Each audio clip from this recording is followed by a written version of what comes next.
Good evening, everybody. Happy Thursday from the Treasure Coast. It was another beautiful day, 85 degrees. And I'm here with two of my great colleagues, Will Shue from Evolution Mortgage and Katie Urban from Link Real Estate. I'm Jonathan Castlein, and we're coming to you live here from the Liberty Title Good Vibes studio here in beautiful Port St Lucie. We're here to outline and present the Relo Down Low, which we hope is a very informative and helpful understanding of the closing process if you're considering moving to the great state of Florida here. I wanted to start the presentation basically with a video from the city of Port St Lucie and a great visualization of how and why we live here in the beautiful Treasure Coast.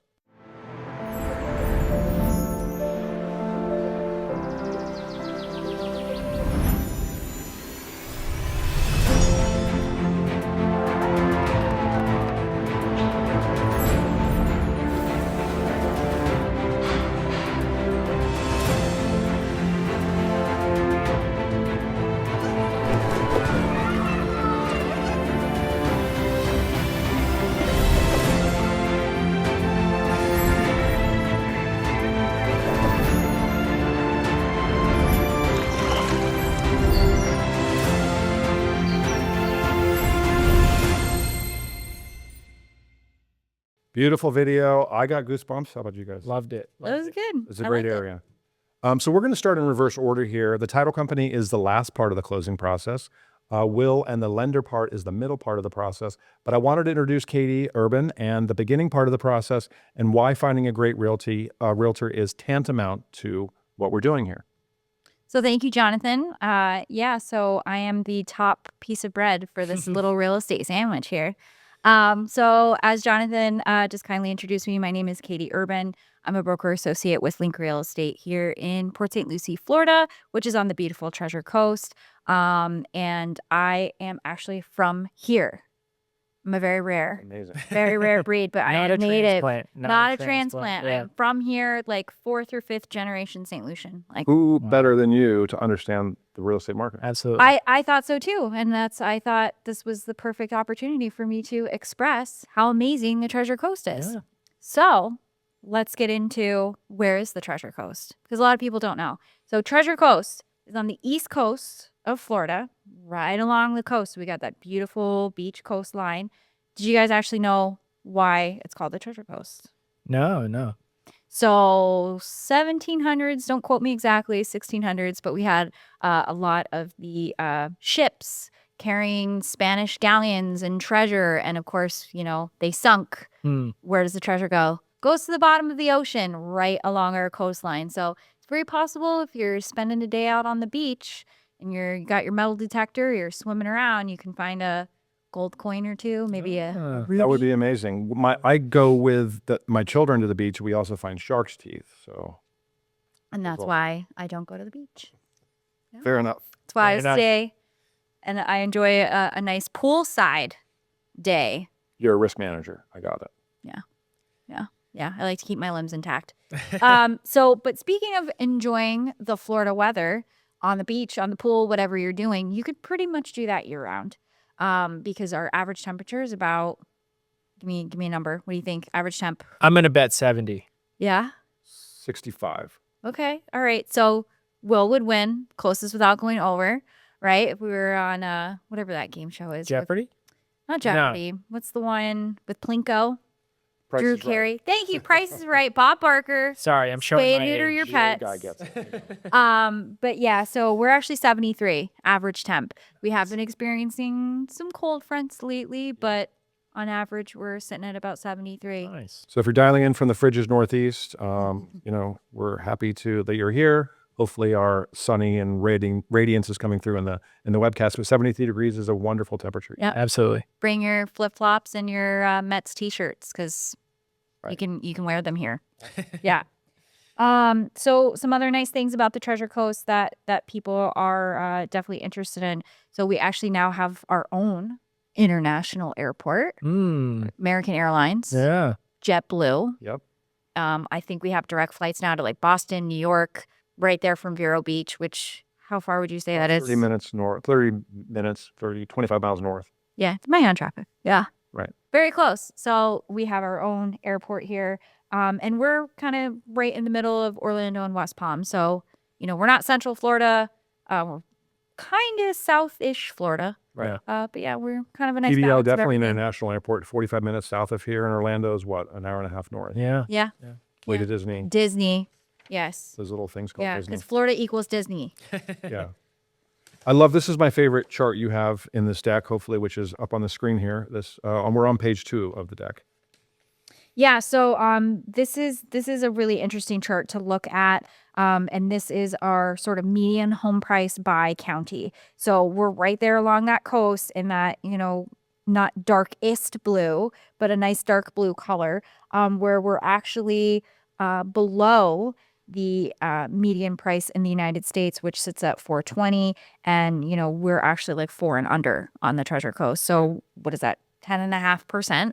Below the national median household purchase price. I So mean, still a good time to buy down here in Florida. still definitely what most people would consider affordable. Yeah. Absolutely. Definitely. Excellent. So yeah, the next page, lots of numbers for our number folks, if you're more of an analytical number person, but it does give you an interesting snapshot of the difference between the 3 different counties we have here on the Treasure Coast, which we are going to get into more of the vibe of those counties. But obviously you can see right off the bat, St. Lucie County is a much bigger county, much bigger area, much bigger population. That is our growth engine. Our population has soared compared to Indian River and Martin, where, growth's a little bit slower. Almost 400,000, basically double Martin County and Yeah. River County. Yeah, mostly double. So, and I mean, it's a huge county. Right. And then, looking at our age demographics, St. Lucie is also the youngest with a median age of 45, very family friendly, where, Indian River and Martin is better for the older crowd. But obviously still very affordable. If you look at the median home price today from our previous map, which was 2024, these are, kind of our updated figures, between 400,000 and 500,000. And average household income is also pretty steady between 71 and 80,000 spread across all 3 counties. One thing that you did mention, Katie, about family friendly, what I noticed after moving here, because I've got a toddler, is I lived in Savannah for about 5.5 years, but after I moved here, I noticed there were a lot of very kid friendly parks, and we're not talking about 5-year-old mulch with rusted swings, like Pioneer Park, for example. Oh, yeah. Is absolutely amazing, water park included. And that's just one, right, of the many family-friendly parks that are just great to have kids for. So, yeah, definitely family-friendly if you have kids. Yeah. And did you guys catch that inflatable? Oh, yeah, like world's biggest inflatable I park. would not. Yeah. It's on US. Tell us more. Yeah, in Port St Lucie, at the Mid-Florida Event Center that we have, Yep. right now they have the world's largest inflatable park. Yeah. So you just go and you get to play on a bunch of inflatables, kids or adults. Yeah, if you drive on US 1, you can't miss it. There's a giant duck. There's a duck the size of this building, probably bigger. Yeah. Honestly, you can't miss it. Yeah. Well, I always think about when you buy real estate, you got to think about like macro catalysts that are occurring in the area to really catalyze higher values. So we talked about Vero, another international airport. There's obviously a high-speed train called the Brightline now in Florida. I think there's 2 stops now scheduled for the Treasure Coast, Stewart and Stewart, possibly Fort Pierce. possibly Fort Pierce. That's still up Those here. that would be a massive catalyst for home values around here. Yeah. There's a new surf park going in Fort Pierce. I want Koa. Exactly. Yeah. Koa 10, Surf 11, Park. 12 acres. Yeah. Ship Park. There's a lot of development that's still sort of pre-construction. So we think about in 2, 3, 4 years from now, I think values definitely be higher. Yeah. Definitely. And I would agree based on some of the growth plans that seem to be going on and the amenities that they're bringing to the area for sure. Yeah. So I love this slide here on slide 4, the vibe, which is important. Like, where does everyone fit in? So you have 3 different stanzas for people. Yeah. So, a lot of people, when they're looking at the Treasure Coast, you kind of might make an assumption because of how close everything is that it's very similar, and that's not the case. So our Indian River County, which is, furthest north, we've got Vero Beach, we've got Sebastian. That's our kind of coastal, chic, beachy vibe, I would say. It does have the lowest median price point. It also is an older community, so a little bit slower, but very like coastal beachy town. Right. Then we have St. Lucie County, which we kind of mentioned before, is sort of the growth engine, right? Very family friendly. It's the youngest of all three counties, and that's Port St Lucie and Fort Pierce. Lot going on in Port St Lucie. Yeah, a lot of development, a lot of growth. More, I would call it metropolitan to describe St. Lucie compared to other places on the Treasure Coast. And then finally, Martin County. So that's Stewart, that's Palm City, that's Jensen Beach. And that is really sort of that old Florida luxury. A lot of waterfront property. So if you like boating, I would check out Martin County. Sailfish capital of the world is Sewell's Point. And there's some money there too. So yeah, definitely just kind of figure out what your niche is. And we've got something for you on the Treasure Coast for sure. Very helpful. And then we're going to move to the state of the market on slide 5 here. Yeah, so looking at the market in 2026, I'm actually very encouraged, especially having worked through the COVID market. That I'm sure Will can attest to that, and you as well on the title side. Like that was crazy. But we're in a much more balanced market now for both buyers and sellers. There's more inventory, which is great for buyers. And I think interest rates are the lowest they've been in 3 years. Yeah, currently if we're looking at the 10-year Treasury, which is what mortgage interest rates generally follow, we're hovering around 4%, which is great. And that's, like you described, the lowest in about 3 years. So I think if we get below that 4% for the Treasury, I think that's going to be a good opportunity for a lot of buyers to get back into the market who have been sitting on the sidelines. But again, right, like once interest rates drop, there's going to be a lot more competition. So just kind of keep that in mind. No, and that's very true. And usually when we see those interest rate drops, the house prices go up as well. Yeah, absolutely. So that's something to keep in mind. Don't sit on the sidelines too long, buyers. But a more balanced market allows you to do your due diligence, allows the realtor to do their job, which is show you, more inventory, allows you to negotiate. Those are all great tactics, I would imagine, for you. Yeah, so we can ask for longer inspection times, actually do an inspection. Buyers can ask for seller concessions now to help cover some of those closing costs on the front end. But it's still a good time for sellers too. Sellers are still able to make so much money depending on when they bought. Obviously, if they bought 10 years ago, I mean, house prices have quadrupled in 10 years in our area. So a lot of equity for sellers, good time for buyers. So I would say it's a strong market overall. For buyers, yeah. So overall, Treasure Coast, if you're thinking about Florida, if you're thinking about relocating, definitely check us out. Indian River, St. Lucie, Martin County, there's something for everybody. Fairly affordable compared to the median price nationally. What did we say? 10.5% less? Yep. Which is awesome. We are on the coast. We are a safe community.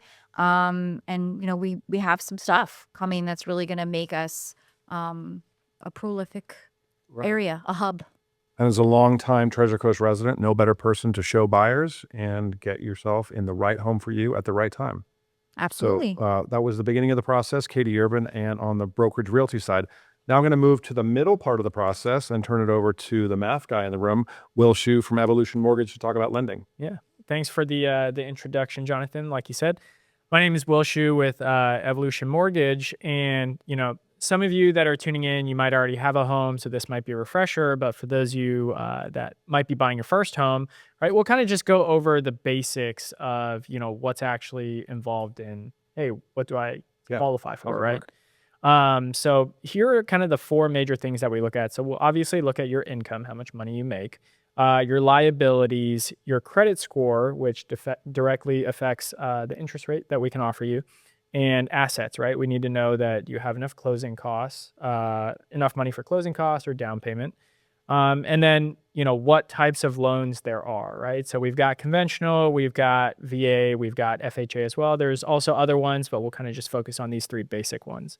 And just keep in mind, out of the different types of loan products there are, your primary residence loans are going to be the ones that give you the best interest rate. Therefore, more affordable, and even the down payment is less on those compared to investment or second homes, right? So if we're talking about how to qualify for a primary home, you either have to have a job here or if you already work remotely, then you've kind of got a shoe in the door, right? Theoretically, you can work from wherever. So you can move down here and qualify for a primary residence because your employment's not going to change.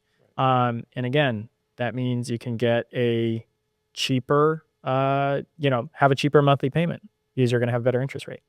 That's good for everybody all around. Who doesn't like saving money? Yeah. Right. Makes sense. Primary alone, better credit. All right.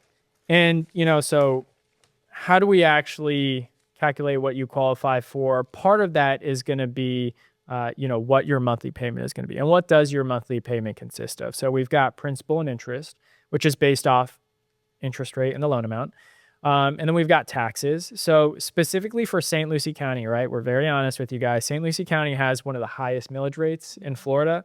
It hurts my heart, to be honest, because, I lived in Savannah. My property taxes were probably a third of what I pay here.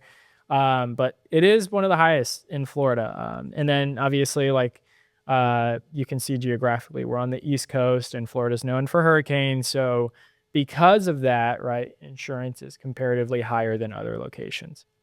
And then if you choose to buy in an HOA location, then HOA is going to be part of your monthly payment as well. So while we're on the topic of HOAs, HOA, yay or nay? I am a nay, personally, simply because I don't like being told, what type of fence, how high, what color I can paint the outside of my house, etc. So I like to be able to do my own thing. I think there's value in certain locations for HOA, certain cases, right? Like, I appreciate that in HOA locations, there isn't one house that's a certain color and another one that's pink. Right. I have a pink house neighbor down the street, and it's not. Not a fan. I'm not a fan. I'm not a fan. It's not me. It's not me. That's not my style. That's not my vibe. Yeah, I would say from a resale standpoint, single-family homes always have a bit of a premium to condominiums. That said, I think it's a lifestyle preference. If you want a master insurance policy, if you like common areas, if you want maintenance taken care of, the condominium HOA obviously, might fit you. But I think from a resale standpoint, single-family home, bespoke home, scattered lots, you're adding your specifications. It is a unique property to the extent you get homogeneous things, cookie cutter things. That's a bad word, but repetitive things. I think you get lower values. So. Yeah, and I definitely think that's an individual preference for sure. Like my mom loves HOAs because she does like that more uniform look. Mm-hmm. She doesn't want a neighbor with a pink house or a school bus in the front yard, which I did have a neighbor with a school bus for quite a while. But yeah, me personally, I'm a nay on the HOA. Yeah. 2 nays. Right. 2 nays for sure. 2 nay on HOA. Nay on the HOA. From slide 9, you got some math here. Yeah, we got some math going on, a lot of numbers.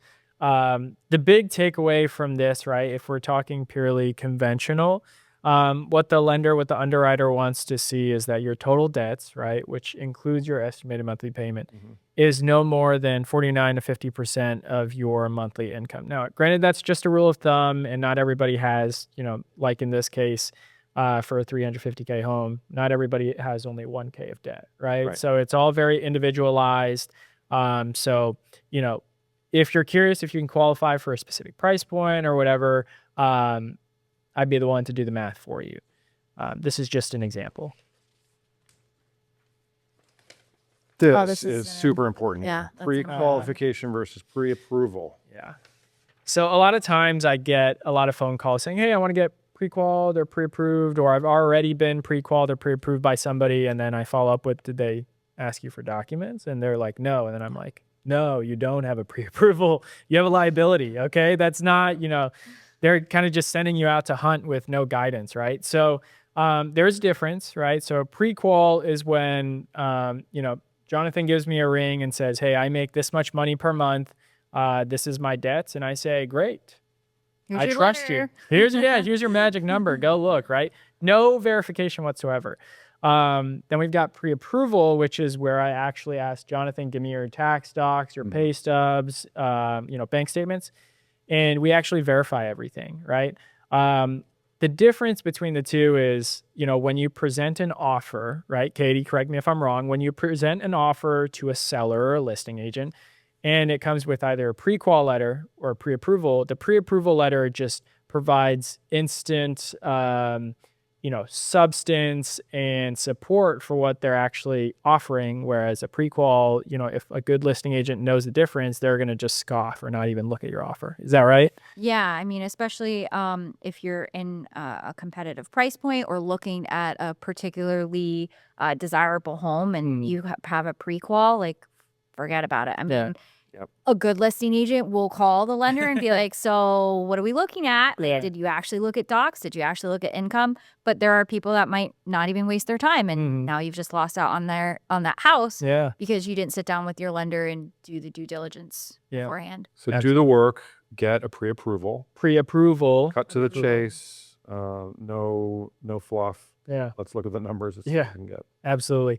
And again, that just makes it better for everybody, right? You have a clear idea of what you can afford, and you don't waste Katie's time or your time looking at houses. Don't waste her time. Anybody's time. Waste Will's time. Waste my time. Make him waste it up front. Yeah. There we go. Pay me now, pay me later. He's got to do it anyway. Exactly. Yeah.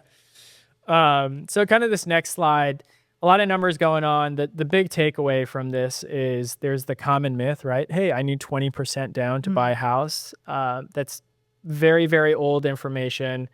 Not true at all, right? So depending on the loan product, you could do as little as 0 down, or you could do as little as 5% down for, a conventional loan. So bottom line is you don't need 20%.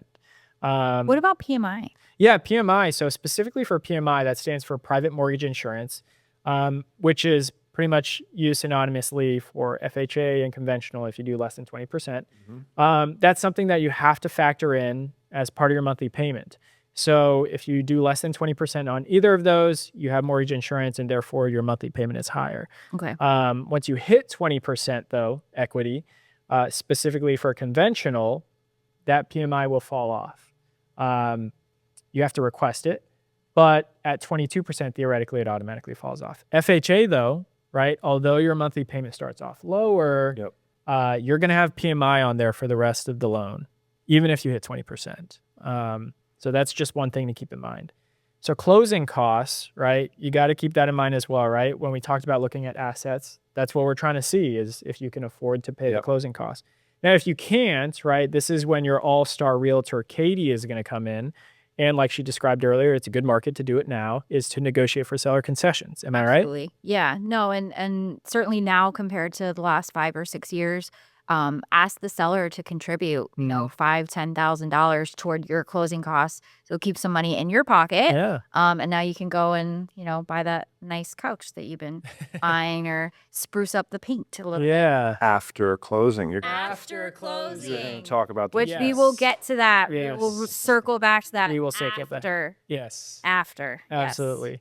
And there are some, costs that you got to budget for up front, like your private home inspection, maybe septic, termite, and appraisal. Always get an inspection. Always get the inspection. Do it. Inspection. Oh, here we go. This what is your not slide. I to love do. this. Yes.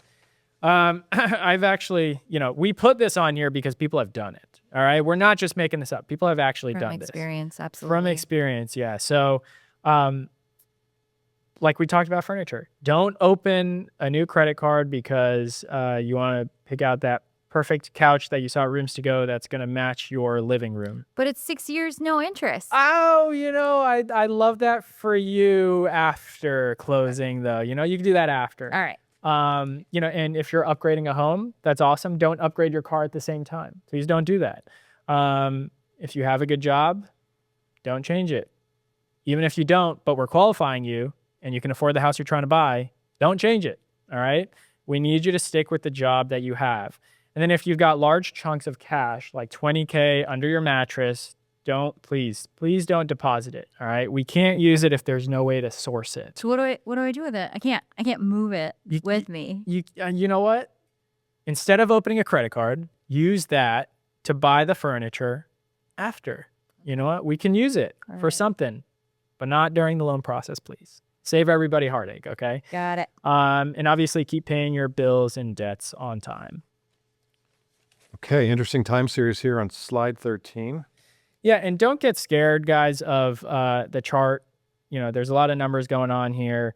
The big takeaway from this is the news does a really good job at convincing people that when the Fed cuts rates, right, when the federal funds rate is cut, big name Jerome Powell out there, every time he's on the news and they say that he cut the rates or he held them, that does not mean mortgage interest rates, right? To be very, very clear, they're two separate things. Now, granted, the federal funds rate does impact, it is a variable that impacts mortgage interest rates. It's not a direct correlation. Mortgage interest rates more so follow the 10-year Treasury, right? And that's exactly what this graph generally shows is if the 10-year Treasury drops, typically mortgage interest rates drop as well. That's generally the trend. And that's why I referenced earlier, you know, Katie, you asked about rates being at a 3-year low. You know, the federal funds rate is different, and the 10-year Treasury is hovering about 4%. So if we see that drop below 4, I think it's going to be a good opportunity again for people to get back into the market. Mortgage interest rates should theoretically drop, and we'll have a healthier market. The federal funds rate focuses primarily on short-term loans between financial institutions. Yeah, overnight stuff, 24 hours. That's good to know. So if the Treasury goes below 4, we could see mortgage rates below 6? Generally, for conventional, yeah. Right. Obviously, there's some, we got insert assumptions, all that stuff, but yes, generally, that's what we can assume.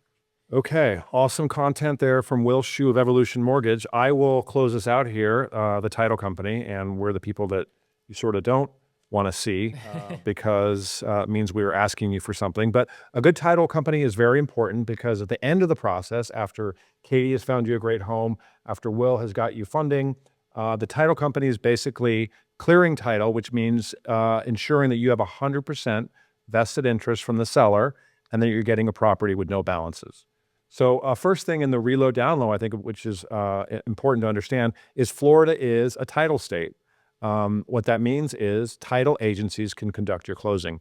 In the Northeast, Connecticut, New Jersey, New York, it's an attorney state. A lawyer or an attorney has to be involved in the closings. So what does this mean? Well, I would say title companies are two things, likely faster and cheaper. Attorneys, by definition, have a bigger suite of services. They can run litigation practices. They can be involved in family law, other items, and real estate can be sort of one of their services. But a title company only does real estate. Right. So we're very fast. We're a little bit cheaper, and Florida's a title state. So there's many great title companies. Liberty Title here, 2 offices here on the Treasure Coast. We've been around for 20 years. I'm biased. I think we're a great company. But other things, no matter if the seller is paying for title, the buyer will always pay for the lender's policy and associated lender costs.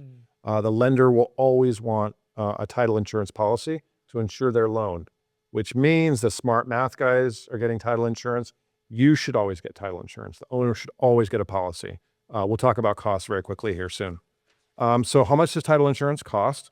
On page 15 here, I just say let's just do a simple formula, about 1% of the transaction. So here we've got a $350,000 transaction, a sales price. The seller who's paying for title is going to pay just under $3,000. So that breaks out in a few line items of fees, but about 1% is what you should budget for title. I think that's a nice sort of exquisite formula. So, Jonathan, does the seller always pay for title? Yeah, so it's very regionally based. In St. Lucie County, we're on the Treasure Coast here, the seller has traditionally paid for title. That's different even in a few counties south of here, Miami-Dade, the buyer has traditionally paid for title. So in Florida, it's sort of regionally specific. I always advocate that the seller should make the property marketable and provide clear title. Well, I want you to have assurance that you're getting 100% vested interest, and I'm giving you a property with no balances. So I think the seller should pay for title. But now, as Katie outlined, the market is more balanced. We've seen it negotiable. So I think, again, when Katie outlines negotiating tactics, if she's made sort of a very aggressive offer, like a lower priced offer, maybe she would advocate that her buyer client would pay for title because that sort of takes maybe 1% of the transaction off and maybe sweetens the offer a little bit. But again, I like to advocate for whoever my client is. Yeah. Pay for title and use Liberty Title. So that way we can make sure everything's done.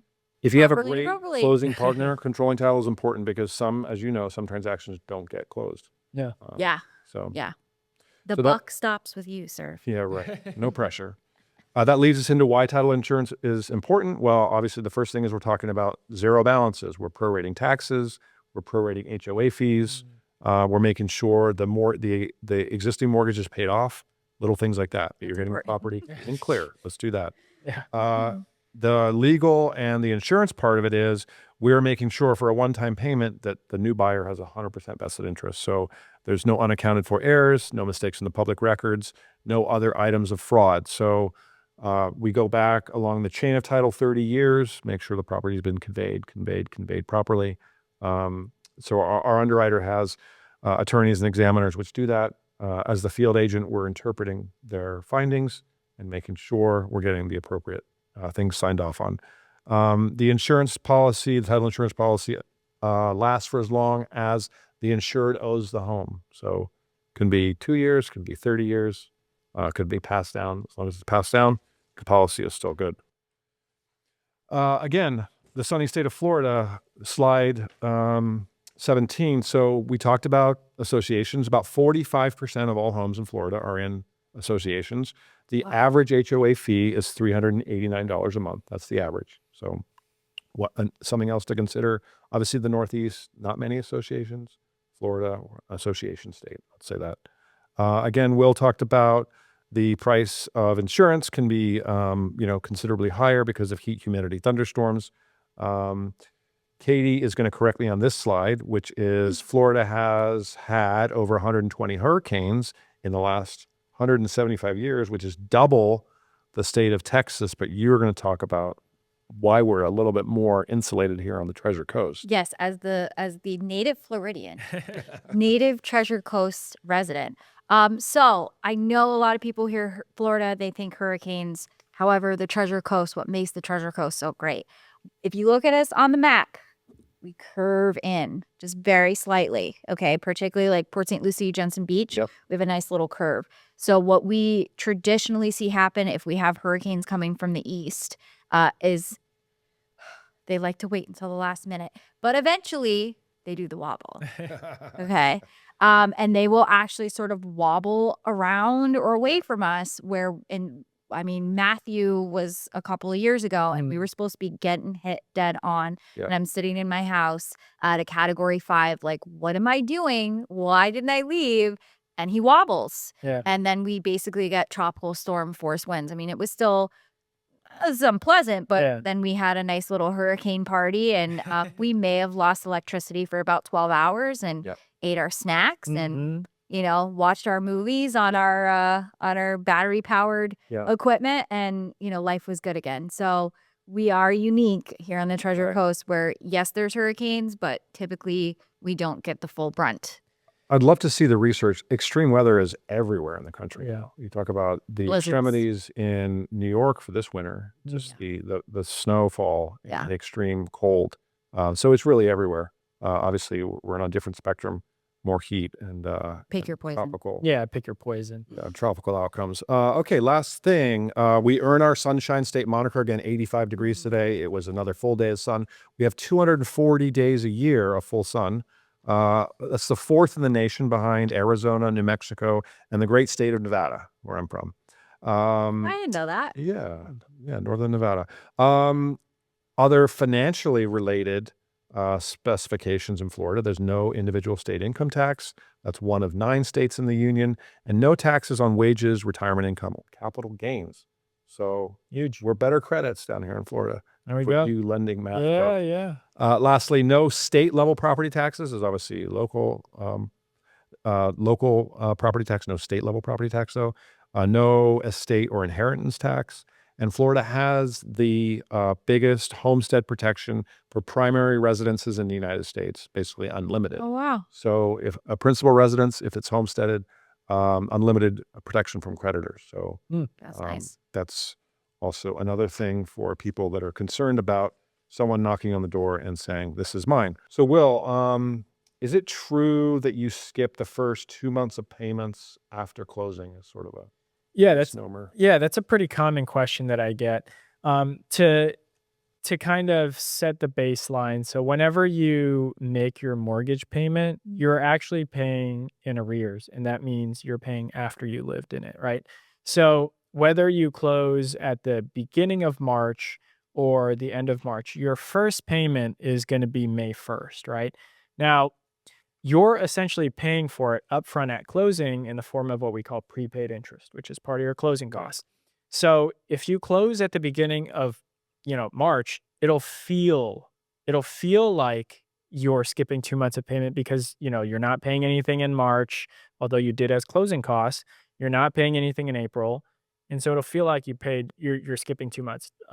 But if you close at the end, right, of March, it's going to only feel like you only skipped April, but your closing costs are going to be less, right? So it's kind of like Psychological. it's a psychological thing, right?